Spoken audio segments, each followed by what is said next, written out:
السلام علیکم تمام حاضرین و ناظرین کو خوش آمدید۔ گزشتہ اتوار کو ہندوستان نے 93 سالہ پرانی پارلیمنٹ کی عمارت کی جگہ ایک نئی عمارت کو پارلیمنٹ کا درجہ دیا۔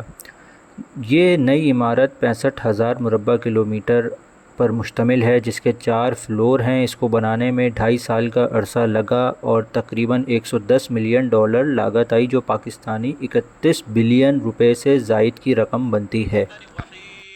اس عمارت کی افتتاحی تقریب میں ہندوستان بھر کے بڑے بڑے پنڈت اور مذہبی پیشوا موجود تھے۔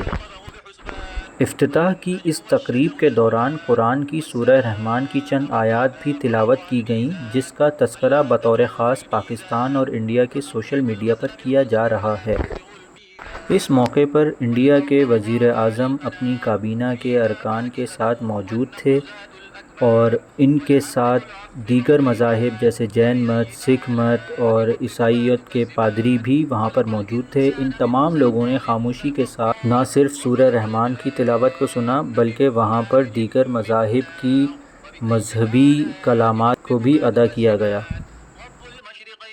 دوستو، ہندوؤں کی جماعت بھارتیہ جنتا پارٹی، جس کے وزیر اعظم نریندر مودی نے پارلیمنٹ کے افتتاح میں سورہ رحمٰن کی تلاوت کروا کر پوری دنیا کو، خاص کر کے اسلامک ممالک کو یہ پیغام دیا ہے کہ بھارت ایک سیکولر ملک ہے۔